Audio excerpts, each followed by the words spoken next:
With an impressive background in leading go-to-market initiatives for Fortune 500 companies, my guest for today's Rising Resilience series interview is Susan Schramm, a seasoned business consultant specializing in high-stakes strategy execution and risk management. Stay tuned as Susan helps us understand how to systematically address risks, align teams, and fast-track your big ideas. Welcome to the Leverage Business Podcast, where we believe business success is about working smarter, not harder, leveraging your time and expertise in ways that fit the digital age you and your clients live in today. I'm your host, Jay Allison, author of Leverage Consulting in the Digital Age and founder of the iSuccess Business Academy. And every episode, I'll be sharing insights into how you can apply the power of leverage to grow your consulting, coaching, or other expert services business and create true freedom and independent success with mindset, marketing, and money model breakthroughs. Because when you get leveraged, the sky's the limit. Let's go for it.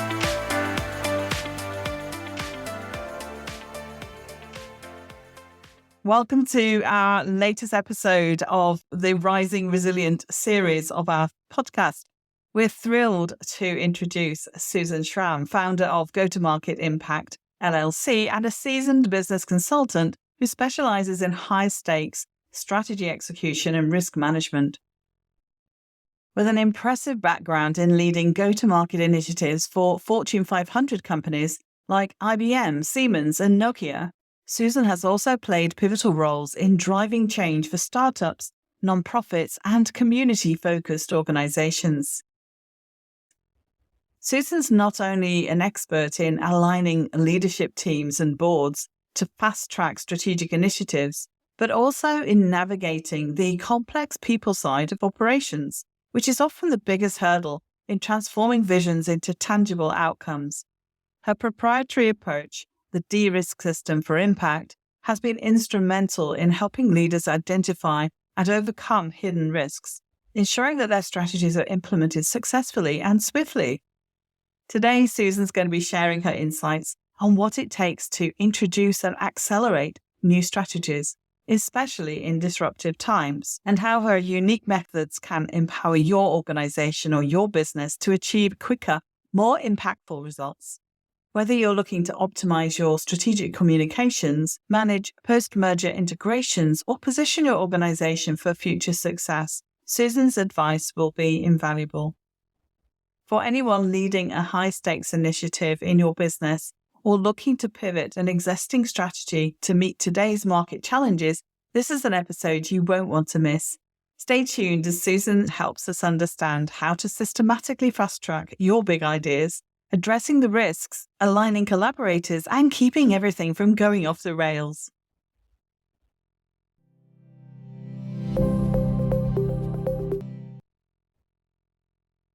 So here we are with another amazing entrepreneur joining our Rising Resilient series for the Leverage Business Podcast. A big welcome to Susan Schramm from Go-to-Market Impact. It's wonderful to have you on the show, Susan.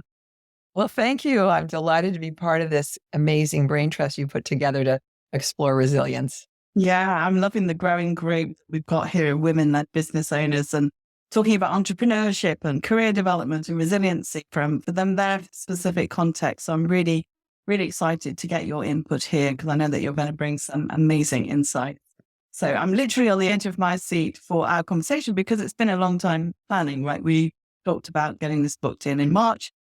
And then various kind of obstacles on both sides came into be. So a real test of resilience, right?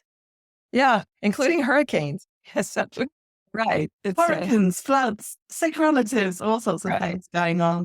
So as you know, the theme for the series throughout 2024, I know you listened to some of the previous interviews, is Rising Resilient, tackling challenges and changes in your life and business with confidence, compassion, and courage. And what I found was we've got far more C's going on than just those that I started with. So that's kind of been fun. So let me kick off with a question about how do you define resilience? What does it mean to you? The resilience word is interesting because I think we banter it around a lot. We think we understand each other. But the way I use it and find I'm building into it is this idea of moving forward despite the potholes in the road. And that it's bouncing back not only to the same place, but adapting to be able to get to even a better place. That's resilience. It simply isn't recovering, but it's actually adapting to get to a better place. Bouncing back is just one part of this. Other people have said it as well. It's also bouncing forward and like going to a better place, as you said. So what was it that jumped out particularly for you? Yeah. Well, you took it on. And to be honest, I saw the series, I saw the people you started interviewing, and I thought, ooh, it's all that touchy-feely stuff. And then you got some great people, and they have amazing ideas of coaching individuals. And what hit me as I listened to the different experts was I realized that what I could contribute to complement what they were saying, which was powerful, was we're not only talking about resilience of individuals, but resilience of how organizations and even ecosystems can actually help change the world. This idea of resilience as an organizational attribute. And that needs to be intentional. So that's what I'd like to contribute to the dialogue. That was what I was hoping for as well. For context, tell us a little bit about that work, who you help, how you help them, because you're working far more with organizations than individuals necessarily, but you're still working with individual leaders. Right. At the end of the day, all organizations are made up of individuals. But yes, I'm a business consultant, and I help organizations that usually are purpose-led. They have a big mission in the world to drive new high-stakes strategies and get them accomplished faster, or more often, to help them get their strategy back on track when it's fallen off the track. So my clients are CEOs and boards, leadership teams. I work with businesses, nonprofits, and faith-based organizations. And often the situation is they have this big idea for what is possible, but then they need a lot of people to come with them. And it's there that a lot of times the people side of a strategy falls apart. And it's in that work that I find that building a resilient mindset is so crucial.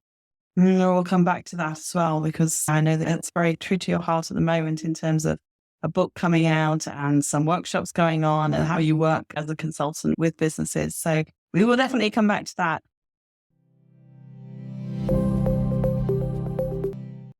Share with our listeners a little bit about your own background, your career, your life experiences that help you to show up resilient as well as help your clients. Well, we can start little. I grew up in just an optimistic family. And I was thinking about it. I was getting ready for this. If I were to describe my dad, he's like the little boy who's been given a pile of manure for Christmas.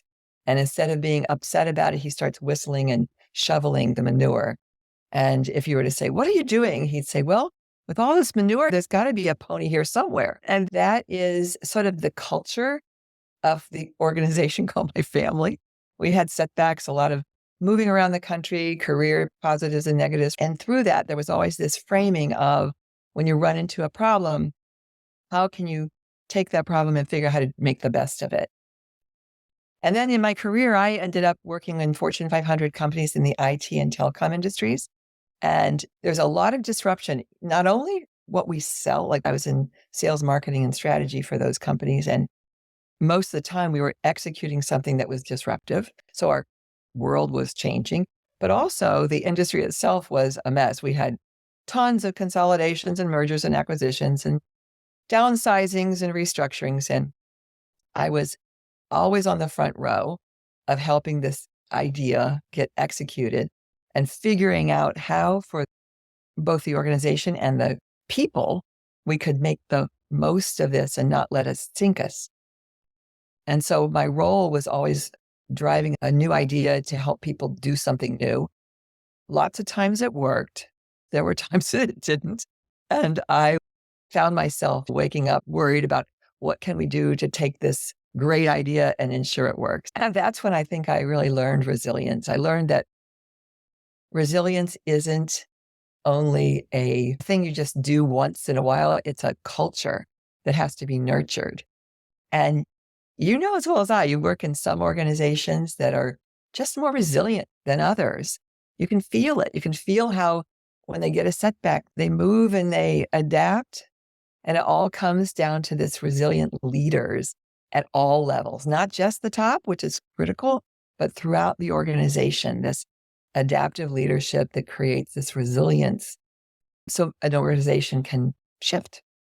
Yeah, maybe this leads into what's in the book, but that kind of resilient leader has certain qualities and abilities in some key areas. How do you rally the troops, kind of thing? What would you say were the foremost things that show up for you?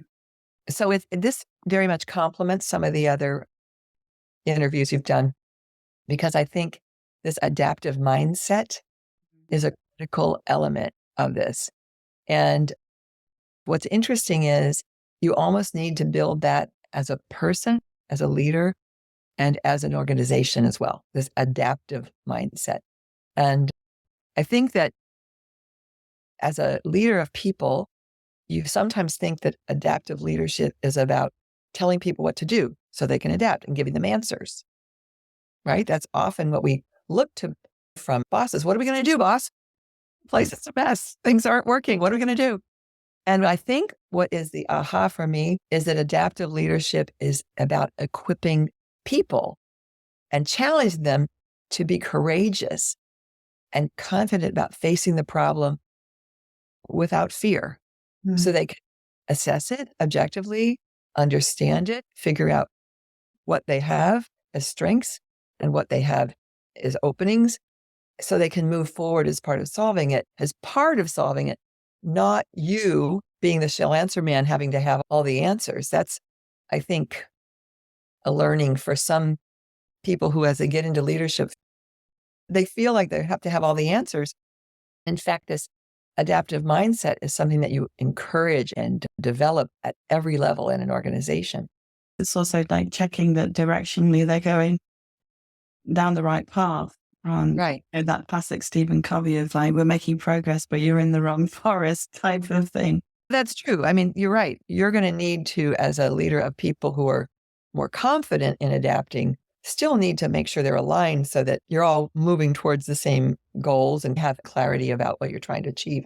But I think that moment where something disruptive has happened, maybe you lost a big customer or a product didn't work the way you thought it was going to, or if you're in nonprofit, the big fundraiser flopped. And in that moment, I think as a manager, you might feel like you give everybody the answers right there. But that's the moment where challenging the group to think adaptively about their situation and objectively, calmly understand how to evaluate it and say, okay, this happened. What if we were to go this way or that? Where you have more questions than you have answers is actually a strength. It's actually just as important as having the answers. It's freeing, actually, isn't it? It's freeing. Very freeing. But the word evaluation always jumps out at me because that's a key area for me in my consulting business. As you said, evaluating what's happening and really doing that analysis and using the data to back up instincts. I think that's probably what a leader does more than a manager. Right. Having that kind of experience or 30,000 foot view or mindset, however you want to put it.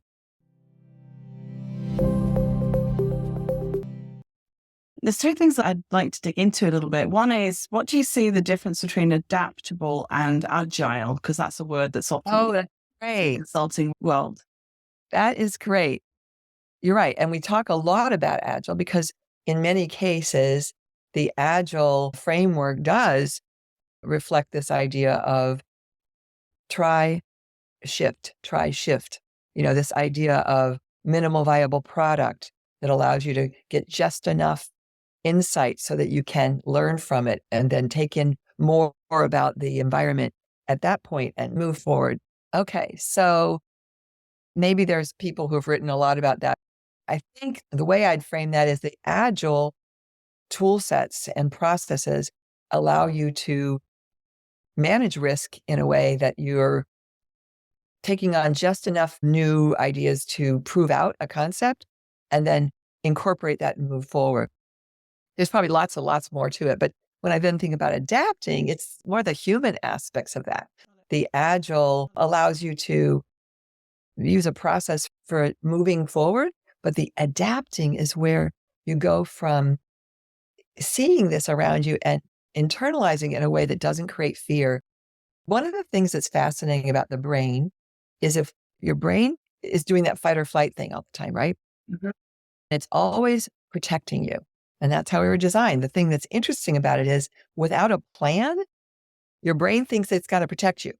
So this moment where you have this insight and in an agile way, you create a minimum viable offer or minimum viable program, and then it doesn't work, that moment causes your brain to get fearful. It's the adapting that allows you to calm your brain down and say, okay, this is what we know. Now, how am I going to take that, what we've learned, and what needs to adapt? Is it us that needs to adapt? Is it the choices we've made that need to adapt? But that human ability to take this change and recognize that you aren't necessarily in fear, that you actually can use that to your own advantage is what I would call the adapting. I have to write about that. That's a very good point. Yeah, it could be just terminology and semantics, but I think, you've unpacked it really nicely in terms of like one is kind of the operational agility and the other is the human agility. And the other area I wanted to touch on was when you said about creating a culture that nurtures resilience. Tell us a little bit more about that and how you would approach that if you were a C-suite leader in an organization. Well, one of the things I've learned is, and this is why I ended up writing a book about it, because I found that the adapting needed to have a tool set. You really can't adapt continually without having ways to do it. And clearly, the idea of adapting needs to have this mindset. You also have to have this ability to embrace a what if scenario. You definitely want to be able to get comfortable with a regular routine for questioning the scenarios around you. And again, going back to your brain, the idea that when you see things around you that scare you, that create fear, you will shut down. And we've learned that it creates anxiety, it stops decision making, it stops communication.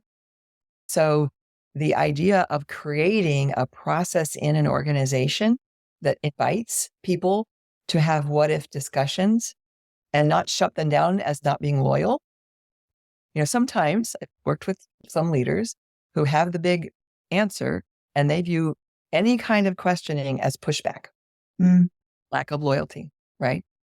But in fact, the idea of having a regular rhythm of talking about what if and what if these things were to happen, what would we do, can help give voice to fears or concerns and help actually invite people to see beyond their current environment and invite people to look for what changes are going on in the environment that might disrupt our plan. And I think that is really the idea of risk as a rhythm. Talking about risk as a rhythm is another very important part of being an adaptable environment where you don't see this as the one-time thing. We've got this big thing going and we're launching it. And it's going to be perfect. And when things fail, that it failed. No, you say, likely it won't work as we planned. It is very likely that this road's going to be bumpy.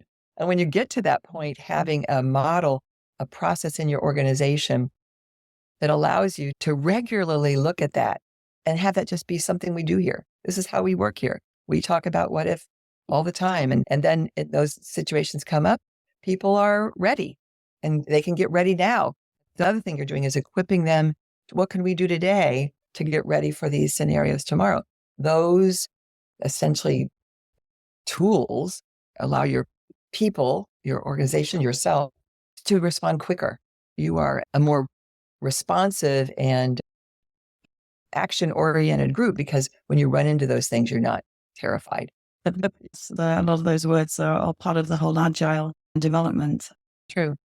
And also you made a point really that it's about that mindset at all levels of the organization. That's how the culture comes. You can't enforce that on people. You can only embrace it. Right. And it's a little bit like hope for the best and plan for the worst from what I'm hearing in terms of unpacking these risk scenarios. Yeah. And, it's not that complicated. I mean, this balance between optimism, that there's something in there that can be good, but also pessimism. Truth be told, I was a cheerleader, not a big surprise. I was wired to be very enthusiastic. people are often surprised that I'll be the first to bring up what might go wrong. Some managers or bosses couldn't see this combination in me, which was, sure, let's take the hill. Let's bring up this ugly stuff that is the elephant in the room no one wants to talk about. So then it leads to this idea of taking imperfect action. You know, at least we can do this, right? At a minimum, let's get this done. And that leads that idea of action, and getting over the fact that it has to be perfect action is another part of creating this adaptive culture, which allows people to sort of narrow the scope of what they need to do so that they can feel a sense of momentum.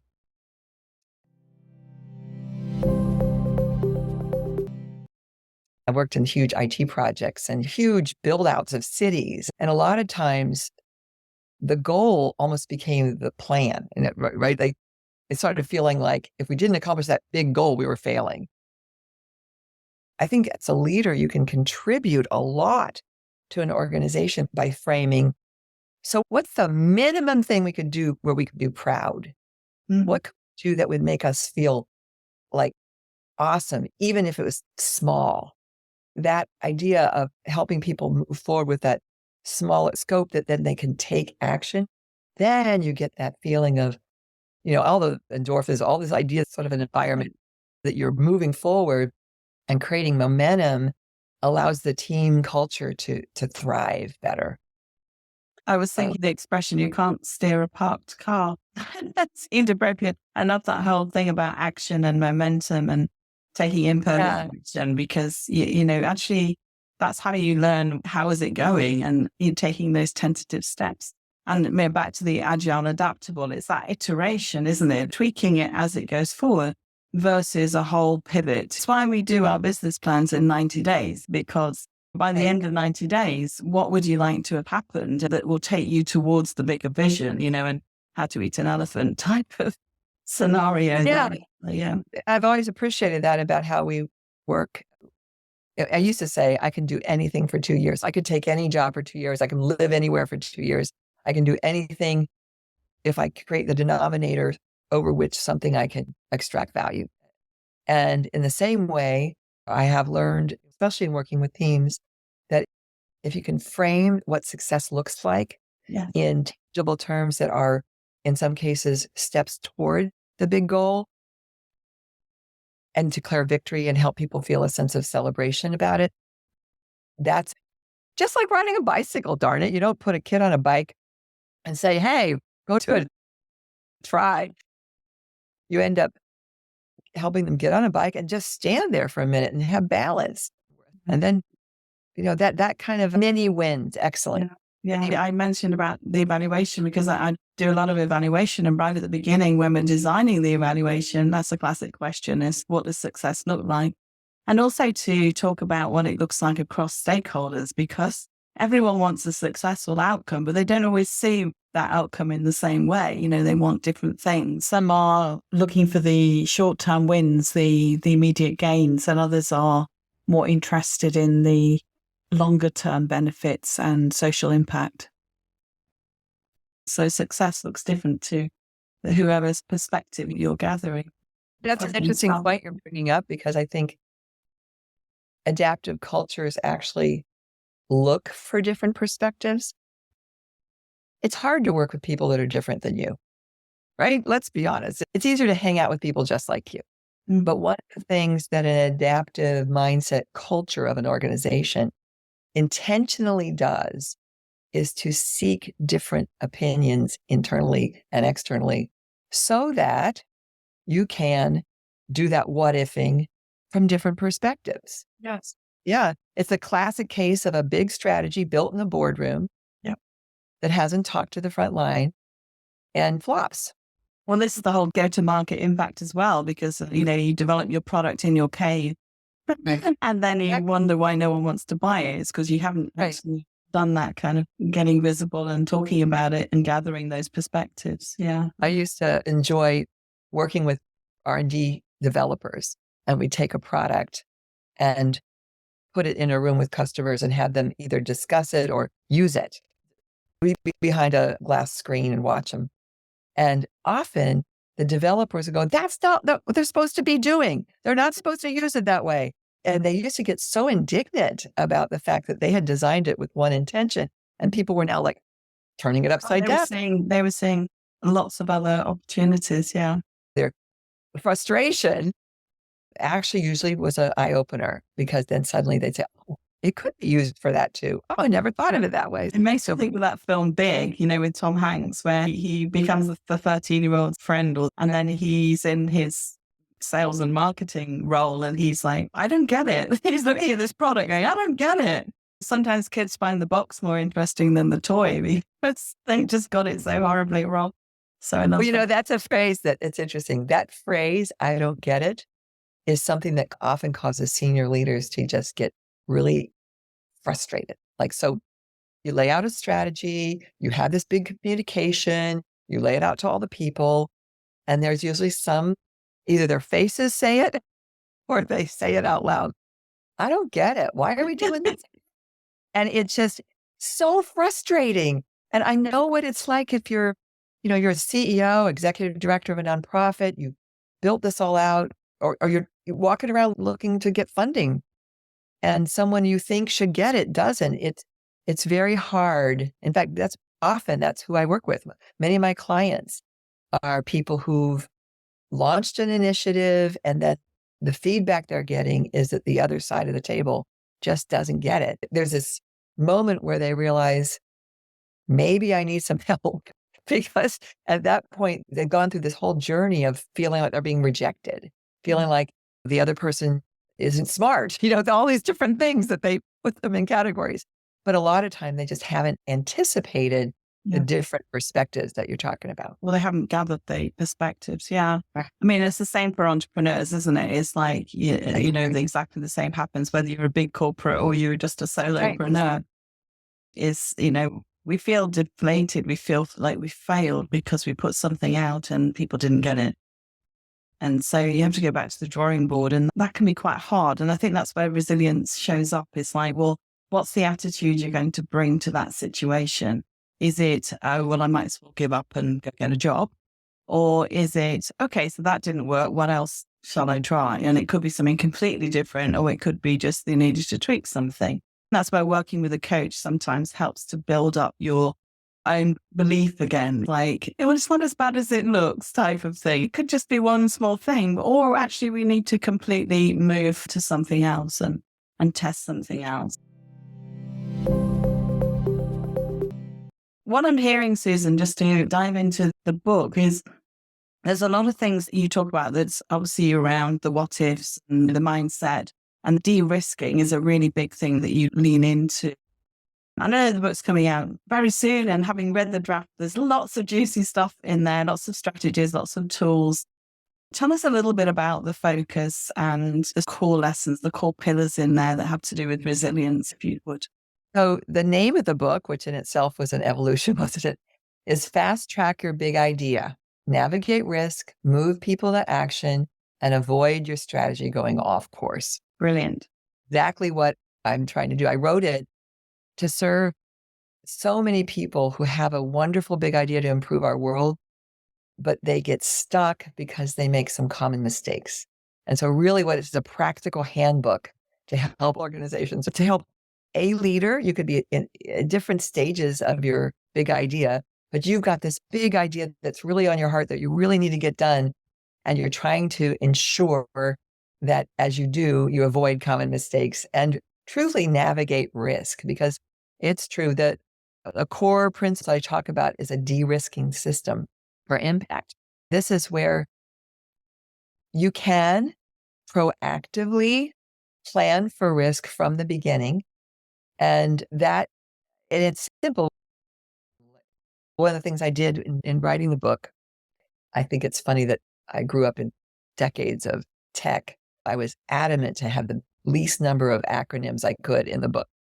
So different roles, all different backgrounds, all different cultures, to allow them to approach risk in a way that was comfortable to talk about. Mm-hmm. Lots of times, people don't talk about risks. They don't have a way to talk about it. And really what I wanted to do is provide a system for talking about risk that would unearth the visibility of those risks and help people plan for how to launch, but also when things did go off track, have a place to go to help go back to the drawing board and think through, okay, where are we in this plan and what about those risks happened and which ones can we address right now and which ones might we run into down the road. So that evaluation. Right. So I framed something called How to Create an Acceleration Advantage. And as I was getting ready for this conversation, I realized I could have called it a resilience advantage. It's the same concept. I defined 4 factors that need to be considered when you drive a big new idea.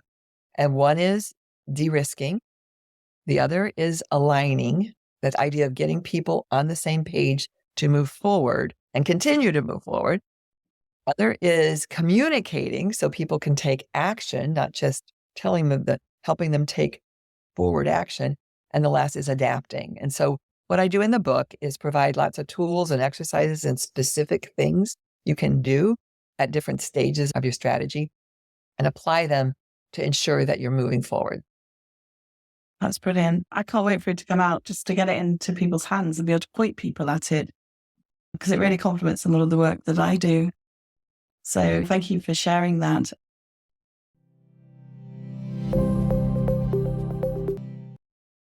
I think we've sort of covered this, but I was going to ask, what do you personally lean into as challenges and obstacles and crisis moments hit you?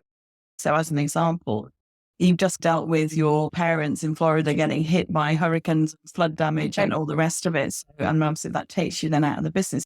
What are some of the ways that you rise above it in those more personal moments as well? It's funny. Someone else asked me that, said, did you use your book during the last few weeks? And I said, it's interesting because a lot of the concepts are relevant. This idea of what's the purpose? What problem are you solving? The first thing we talk about in de-risking is what problem are you solving? What's your why? And not simply the why, like Simon Sinek talks about, the why people want to know, what are we doing this for? But what knowing the problem you're solving helps you do is adapt quicker when things go wrong. Because there are lots of ways to solve it, right? Mm-hmm. I mean, when you're in the middle of a hurricane and you have no power and no water or to live, it does make for a more disruptive environment. But there's a tendency to broaden, to have it be so aspirational. People talk about their big why as so aspirational, but unless you clarify the problem you're solving and know what you're trying to do as a family or as an organization, and everyone understands that together, you can waste a lot of energy not working as a team. Prioritizing. Right. It means that people work at cross purposes sometimes and not prioritize. Exactly. And the other thing is, one of the big principles, I identify 6 principles for de-risking. And the first is this idea of why and why now. Mm-hmm. Because a lot of people talk about big aspirational whys, but they often don't challenge themselves to think about why is that relevant now? Okay. Even personally in a career or in a family life, right? These big things that you want to accomplish may be important, but is it the right thing to do in this moment, in this marketplace, in this condition? And if not, you won't get the support. People won't rally around it. Mm-hmm. And that's frustrating. A lot of times I think there are really well-intended initiatives that I work with people in all different industries, in emergency services and in 5G technology and all these different things we do to make the world smarter. A lot of times people, I think, get to the point, and I have gotten to the point where you have to step back and say, this may be appropriate. It's just not the problem for right now. Yeah. It's not the problem that people care about solving today. Mm. And that is sometimes humbling or frustrating because they should. It could be an idea ahead of its time. Right. I had one client who was trying to create a movement to improve the healthcare system, and it's a wonderful thing. But unless a movement starts with 5 people doing something right now, that idea is something that I think comes in handy throughout my life. Is just, okay, what's the problem we're solving, and what's the problem we're solving today? Even when you're writing a sales page for a product, our 3 questions: why this? Why now? And why you? Why are you the people or the person to be doing this? What do you bring to the table? As I was getting ready for this conversation, I was thinking about the kinds of people that I find most satisfying to work with when I help them adapt and develop and plan for risk. And they're often frustrated. I mean, they're people who, when you first meet with them, they're not necessarily the happiest people to work with because they're already have a big vision for what they want to do and they want to accomplish this. But I think that the thing that is common is that they have a heart for some impact they want to make. I find actually that if you're in the middle of a room where everybody's arguing over the direction to take, if you step back and say, what are we trying to achieve? What's the problem we solve? Who are we going to impact? There is an energy that comes to the room. Everybody sort of finds the center. The organizations that I choose not to work with anymore are the ones that truly their end goal is growth for growth's sake, not the outcomes in lives and communities that they can make. And so it's been a very interesting test for me as I prioritize my own business and my clients is to work with individuals that not only want to make an impact for their business, but that they want to actually change and improve lives around them. And that almost is a qualification criteria for adapting.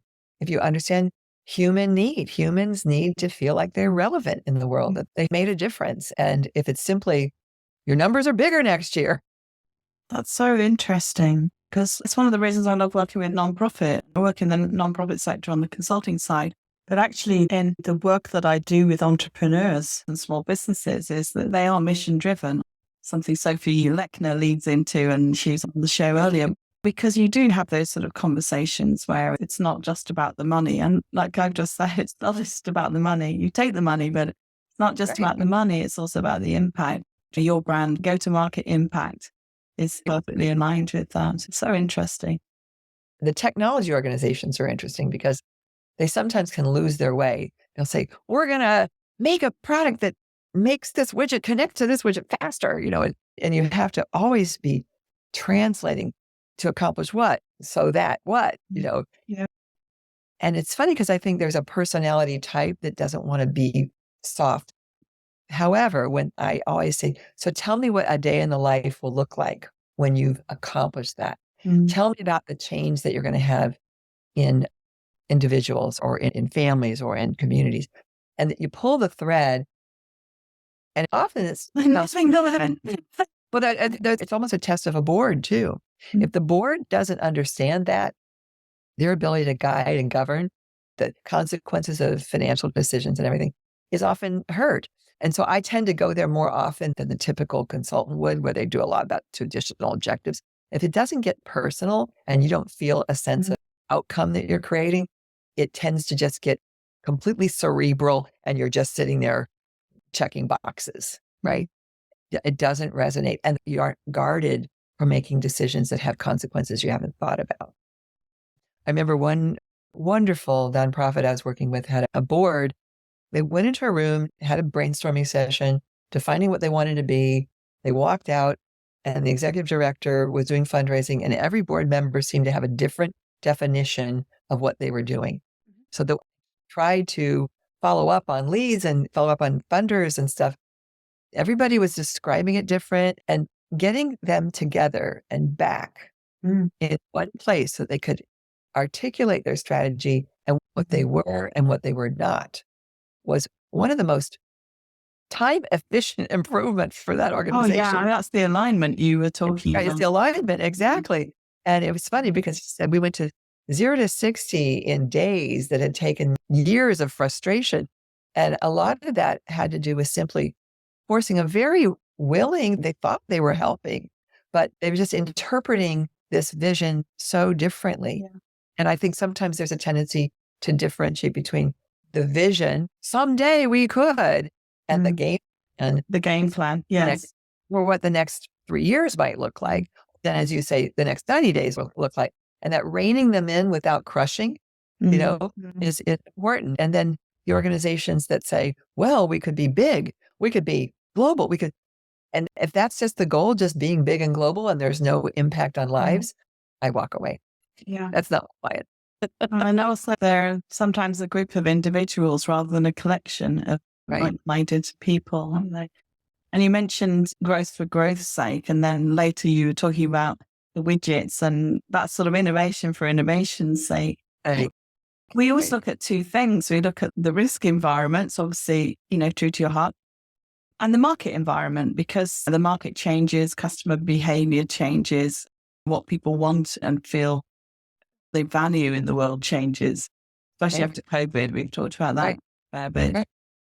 And so you've got to adapt and move with that, haven't you? So yeah, that's the world we live in.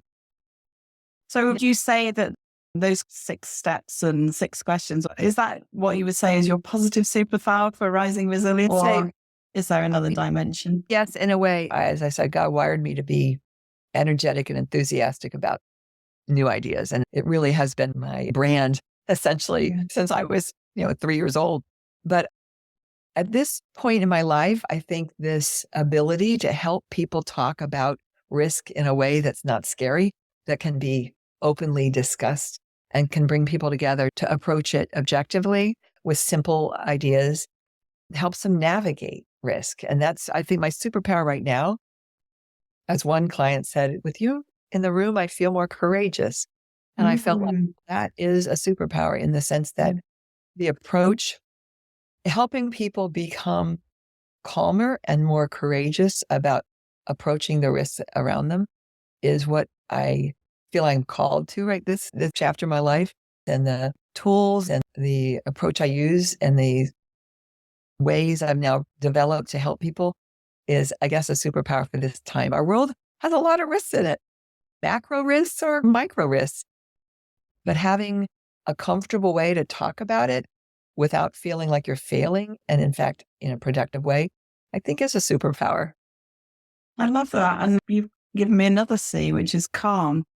Because obviously we talk about courageous and confident, and those feel like very go-getter type qualities, but that ability to stay calm when there's chaos around you, I think is incredibly important as a leader, but also for yourself as a business owner, isn't it?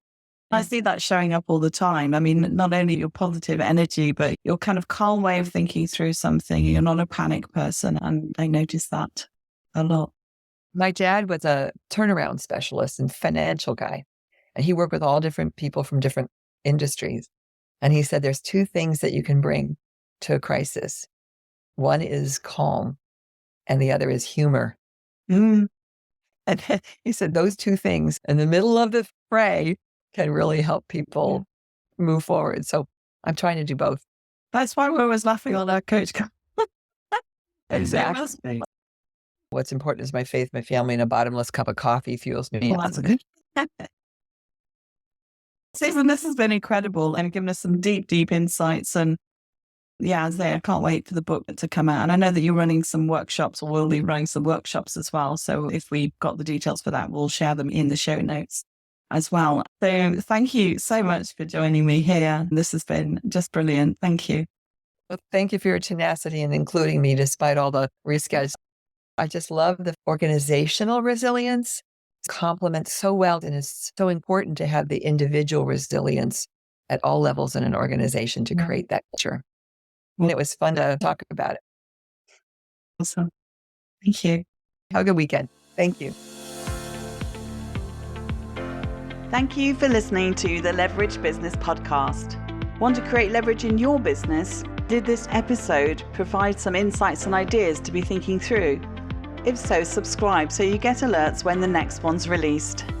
If you want to learn more or would like help and support with building a leveraged business that achieves true freedom for you, then head over to jallison.com/podcast to find all the resources and links that go with this show on my website, and to join our iSuccess community.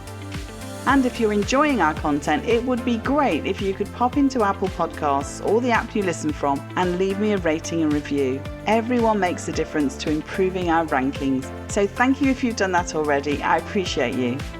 So hey, that's it. Thank you for listening. I hope you've loved this episode and have some great takeaways to be thinking through. I wish you a pleasant, productive and profitable week. And I'll see you again next time for another episode of the Leverage Business Podcast.